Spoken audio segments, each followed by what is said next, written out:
Hola amigos del YouTube, les traigo un creepypasta titulada Franco de Almas, espero que les guste. Jazmín y Freddy eran unos niños muy alborotados, corrían por la casa de sus abuelos intentando recrear un acto de policías y ladrones. Aunque no lo pareciera, la encantadora Jazmín, una niña agraciada y de largo pelo castaño, era la que siempre convencía a Freddy de hacer travesuras, que normalmente acababan en una regañada hacia Freddy de parte de sus padres. Un día de visita a la casa de sus abuelos, los padres de Jazmín y Freddy los dejaron jugando en el patio con la advertencia de portarse bien, lo que traducían como no rompan nada. Los niños desplegaban todas sus energías a lo largo de la inmensa casa de sus abuelos, metiéndose a todas las habitaciones y lugares donde solo un niño de pequeño tamaño podría entrar. Fue así como ambos terminaron metiéndose al sótano de sus abuelos, que antes se encontraban tenebroso. En ese polvoriento lugar hallaron reliquias propiamente dichas. Encontraron muchas valijas de oro, ídolos brillantes, incluso muchas monedas de diferentes países y de diferentes épocas. Mientras rebuscaban más el lugar, Jazmín encontró un curioso frasco transparente cerca de lo que parecía ser una cabeza de mono. El frasco transparente tenía letras en japonés escritas con tinta roja. Freddy, precavido como siempre, le dijo a Jazmín que lo devolviera antes de que lo rompiera y, como siempre pasaba, le echaran la culpa a él.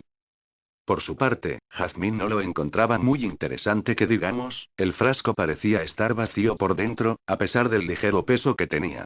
Entonces, sin percatarse, el frasco se le resbaló de sus pequeñas manos, rompiéndose en el suelo por completo. Freddy llegó a ver cómo un polvo blanco se esparcía por el suelo y empezaba a deslizarse por el sótano. Ambos niños decidieron perseguir aquel polvo para no levantar sospechas de la travesura que habían realizado. Al verse acorralado, el polvo se deslizó fugazmente hacia la boca de Jazmín, quien se atoró con él mismo y se lanzó al suelo tosiendo aquel extraño polvo. Freddy llamó rápidamente a sus padres para que auxiliaran a su pequeña hermana. Así pues todos, incluyendo sus abuelos, la llevaron al hospital más cercano al ver que tenía problemas para recobrar el conocimiento. Los doctores asumieron que el polvo que ingirió Jazmín debió de haber sido tóxico o dañino. Aunque el frasco estaba en la casa de sus abuelos, ellos juraron no saber de este. Es más, la mayoría de las cosas de aquel sótano eran reliquias que había heredado el abuelo de la familia de un viejo amigo suyo, que era japonés de descendencia. Freddy tuvo que soportar semanas de no ver a su hermana, jugar solo en casa y siempre estar con la curiosidad e intriga presente en su pequeña cabeza. Empezó a ver constantemente a sus padres llorar, incluso escuchaba peleas en la noche referidas a su hermana. Después de muchos intentos por visitarla, y ante muchas lágrimas que Freddy derramó en su ruego por ver a su hermana, sus padres accedieron a llevarlo, pero solo por unos minutos. Según sus padres, Jazmín había cambiado un poco. Freddy sabía que algo le había pasado. Al llegar al hospital, vio a su hermana echada en la cama en un estado muy deteriorado. Estaba pálida y muy delgada, casi irreconocible, pero lo que más lo sorprendió fue ver que su vientre estaba completamente hinchado.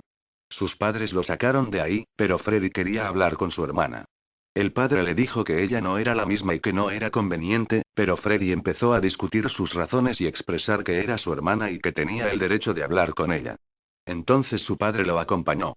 Freddy miró con algo de temor a su hermana ahora inexplicablemente embarazada, y la saludó.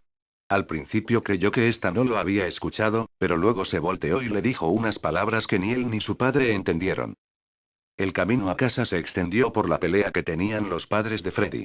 El idioma que Jazmín habían hablado era claramente japonés, algo inusual en una niña que ni siquiera manejaba por completo su propia lengua española. Freddy escuchaba diariamente a sus padres hablar de hacer que un cura viera a Jazmín, pero era siempre el padre quien se negaba. Normalmente esas peleas terminaban con su madre llorando y su padre saliendo a dormir a otro lugar. Las visitas de Fred eran casi diarias, sus padres ya le habían permitido ir a ver a su hermana con total libertad. El vientre de Jazmín estaba cada vez más hinchado, cosa que asustaba mucho a su pequeño hermano, el que a pesar de no entender las palabras de su hermana, le contaba cuentos y hasta las travesuras que hacía en el colegio esperando a que por lo menos ella sí lo entendiera a él. Jazmín seguía hablando en otro idioma, y constantemente tenía ataques de pánico. Muchas veces se levantaba gritando frases en japonés y miraba al cielo con terror, terminando por acurrucarse en el rincón de la habitación cubierta por la bandeja de comida que se le llevaba. Ya se había vuelto una rutina.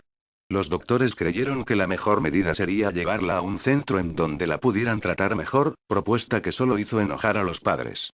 Jazmín terminó por volver a su casa por decisión de sus padres, a pesar de las recomendaciones médicas.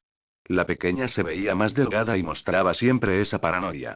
Salía a altas horas de la noche solo para contemplar el cielo y pasar aproximadamente una hora sollozando en el suelo. Muchas veces intentaba comunicarse con su hermano, jalándolo y diciéndole en palabras incomprensibles para él algo con una expresión de terror. Se lo decía y señalaba al cielo, lo agitaba con fuerza. Pero era inútil, su pequeño hermano no podía entender lo que le quería decir. Fue una mañana de octubre que Freddy se levantó por los gritos de sus padres. Al parecer Jazmín iba a dar a luz. Fueron los cuatro rápidamente al hospital para atenderla. Jazmín se retorcía de dolor mientras se tocaba el bulto que tenía en el vientre. Freddy y sus padres esperaron afuera de la sala del hospital mientras los doctores se hacían cargo del estado de la niña. Finalmente, el doctor encargado del parto salió con una expresión seria, y llamó a los padres de Freddy. La madre se llevó una mano a la boca al escuchar lo que el doctor le decía. El padre solo cerraba los ojos con lo que parecía ser una expresión de dolor. Freddy no entendía lo que pasaba, por lo que sumergido en su curiosidad, entró al lugar en donde estaba su hermana, aprovechando su escurridiza habilidad. Su hermana reposaba, dormía plácidamente, seguro a causa del doloroso parto, y aún así no había bebé alguno. Freddy solo llegó a ver un historial encima de la mesa que al parecer acababa de ser llenado por el doctor. Con mucha cautela se lo llevó y salió de la sala. De camino a casa, sus padres no comentaron ni una sola palabra. Sea lo que hubiese sucedido, no fue nada grato para ellos. Al llegar a casa, Freddy corrió a su habitación para leer lo que el expediente clínico decía sobre su hermana. Entonces comprendió lo que sucedía por medio de las lecturas que tenía en sus manos. El bebé de su hermana había nacido muerto. De hecho, según el historial clínico había muerto desde que estaba en el vientre de su hermana, pero no le pudieron practicar un aborto por su deteriorada salud, mucho menos una cesárea. El parto agravó su mala condición y se quedaría, según el reporte, internada hasta conseguir buenos resultados. Casi al final de los apuntes encontró un curioso texto escrito por el doctor que explicaba la condición del bebé muerto. Este, por alguna extraña razón, presentaba quemaduras y amputaciones en su pequeño cuerpo. Todo cabía indicar que esas heridas habían sido provocadas por fuego, más específicamente, un bombardeo. Según el doctor, este tipo de resultados no se veían desde la Segunda Guerra Mundial. Más autor destacado es Kante. Creepypasta en español creepypastas.com Weblin Kicks 2 U5 ZPLFW